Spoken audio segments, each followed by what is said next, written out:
Hello guys, आपका RV coaching 2.2 channel में आपका स्वागत है। आज मैं इस वीडियो में आपको कुछ नए टॉपिक्स जो होते हैं जो कि परीक्षा की दृष्टि से काफ़ी महत्वपूर्ण होते हैं, आज मैं उन टॉपिक पे डिस्कस करूंगा। जिससे संबंधित क्या है कि मुझे ये जानना है कि हमारा जो है कि दो चर वाले जो रैखिक समीकरण का जो चैप्टर होता है उसमें एक टॉपिक है आपका, जैसे प्रतिस्थापन विधि, है ना। तो प्रतिस्थापन विधि हम जानेंगे। प्रतिस्थापन विधि में होता क्या है कि आज जो है ये होता है प्रतिस्थापन विधि। प्रतिस्थापन विधि, तो प्रतिस्थापन विधि का मतलब हो गया सब्स्टिट्यूशन मेथड। सब्स्टिट्यूशन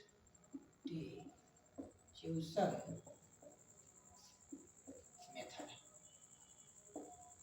तो सब्स्टिट्यूशन मेथड में क्या होगा, प्रतिस्थापन विधि में होता क्या कि हमारे पास दो समीकरण होते हैं और उन दोनों समीकरण में से, है ना, समीकरण हमारे पास दो होते हैं। दोनों समीकरण में से हमें क्या होता है कि उन दोनों समीकरणों में जो वेरिएबल हमारे पास होती हैं, जो चर राशि होता है, हमें उनका क्या होता है, वैल्यू ज्ञात करना होता है। तो जैसे आइए हम देखते हैं, एग्जाम्पल के माध्यम से स्पष्ट करते हैं कि हमें जो है दो चर वाले रैखिक समीकरण को कैसे सॉल्व करना होता है। जैसे हमारा एक समीकरण मान लीजिए x plus y equal to आपका 4 है, और दूसरा समीकरण हमारे पास है कि x minus y equal to कितना है, 6 है। ये दूसरा समीकरण हमारे पास हो गया। हमारे पास दो समीकरण है। अब यहाँ से हमें ये देखना है कि सब्स्टिट्यूशन मेथड में होता क्या है कि यानी प्रतिस्थापन विधि में होता क्या है कि हमारे पास दो समीकरण होते हैं। दोनों समीकरणों में से किसी एक समीकरण से हम x या y का वैल्यू निकाल लेते हैं, और उस वैल्यू को जो निकालते हैं फिर उसे हम जो जो समीकरण हमारे पास बचा होता है उस समीकरण में हम उसको क्या करते हैं, रख लेते हैं।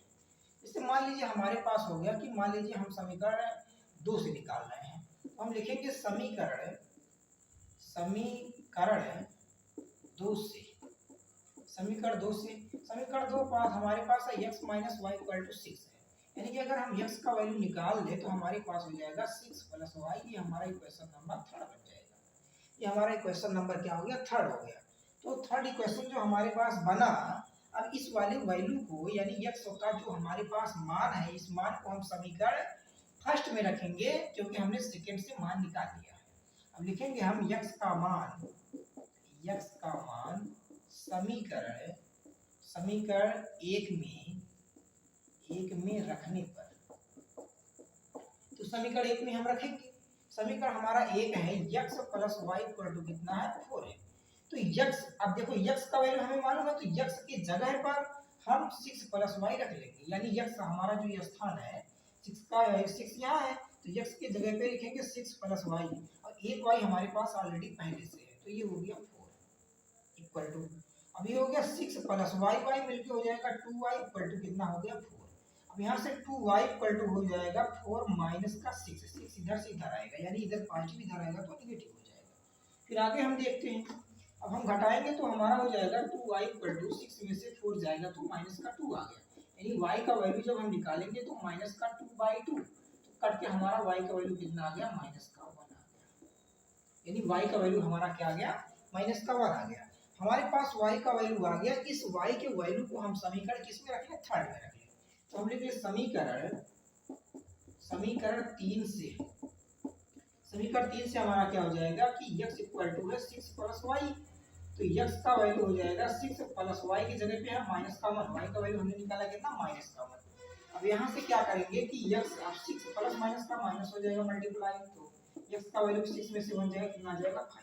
यानी कि इस प्रकार से जो है सब्स्टिट्यूशन मेथड की सहायता से अगर हमारे पास दो समीकरण दिए गए हैं और दोनों समीकरण में हमें x और y का वैल्यू ज्ञात करना होता है, तो जब ज्ञात करना होता है तो हम क्या करते हैं कि हमारे पास किसी दोनों समीकरणों में से किसी एक समीकरण से हम एक चर राशि का वैल्यू निकाल लेते हैं। और वो वैल्यू निकाल करके, जैसे मान लीजिए हमारे पास दो समीकरण थे, हमने क्या किया, इक्वेशन सेकेंड से हमने क्या किया, x का वैल्यू निकाल लिया, क्योंकि x वैल्यू जब निकालेंगे तो y इधर निगेटिव उधर जाएगा तो पॉजिटिव हो जाएगा। तो x का वैल्यू हमारे पास आ गया 6 प्लस वाई, 6 प्लस वाई हमारा ये क्वेश्चन नंबर 3 बन गया।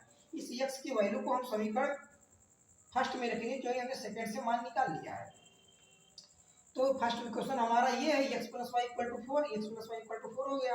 x की जगह पे हमने 6 प्लस वाई का वैल्यू रखा, यानी y y मिलके हो गया कितना 2y, ये प्लस का 6 है। अब हमें क्या करना है कि नंबर को एक साइड में कर देना है, तो हम ये हो गया 4, 6 को हमने उधर ले गया, इधर पॉजिटिव था उधर गया तो निगेटिव हो गया, यानी 6 में से 4 जाएगा तो कितना हो गया माइनस का 2 बचेगा। अब हम 2 ले जाके डिवाइड करेंगे तो -2 से अपान 2 कैंसिल हो जाएगा, तो y का वैल्यू हमारा आ गया माइनस का 1। इसके बाद समीकरण 3 में हम जो है, क्योंकि y का वैल्यू आ गया लेकिन हमें अभी x का वैल्यू नहीं मालूम है, तो x का वैल्यू निकालने के लिए हम समीकरण चाहे 3 में रखें, चाहे 1 में रखें, चाहे 2 में रखें, किसी से भी हम x का वैल्यू निकाल सकते हैं। तो हमारे पास है, क्योंकि हम जो है थर्ड से निकालना हमारे लिए ज़्यादा इजी रहेगा, क्योंकि वो उसमें क्या है कि पक्षांतर नहीं करना पड़ेगा, बाकी और चीज़ों में हमें साइड चेंज करनी पड़ेगी। तो x का वैल्यू हो गया 6 प्लस वाई, वाई की जगह पे हमने -1 रखा, प्लस माइनस का माइनस हो गया, तो 6 में से 1 गया कितना आ गया 5 हो गया।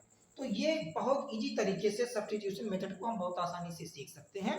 इस प्रकार से जो है ये है कि अगर ये हमारे बताने का तरीका अगर सभी लोगों को अच्छा लगता है, जो भी बच्चे इस वीडियो को देख रहे हैं अगर उनको ये मेथड समझ में आता है, तो इस वीडियो को ज़्यादा से ज़्यादा अपने दोस्तों के पास शेयर करिए और लाइक करिए, और जिसके सहायता से क्या होता है कि हम जो है आप लोगों के लिए अच्छे से अच्छे और नए तरीके से वीडियो को प्रस्तुत कर सकें।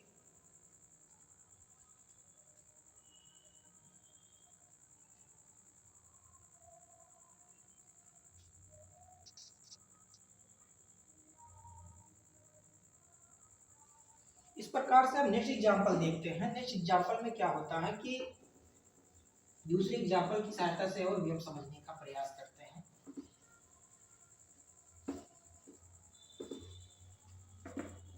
तो हमारा दूसरा एग्जांपल आपका हो गया, जैसे मान लीजिए हमारा ये है आपका कि 2x, मान लीजिए हो गया आपका 2x और माइनस का y इक्वल टू आपका मान लीजिए 10 हो गया, इक्वेशन नंबर फर्स्ट हो गया। ये दूसरा हमारा है कि x plus y equal to कितना हो गया 12 हो गया, ये हो गया इक्वेशन नंबर सेकेंड हो गया, ये सेकेंड इक्वेशन है। हमारे पास दो इक्वेशन है, दोनों इक्वेशन में से हम किसी से भी x या y का वैल्यू निकाल सकते हैं। तो मान लीजिए हम सेकेंड से निकाल लेते हैं, सेकेंड वाला हमारा हुआ, तो हम देखते हैं समीकरण 2 से, समीकरण 2 से हमारा है कि x plus y equal to कितना है हमारा 12।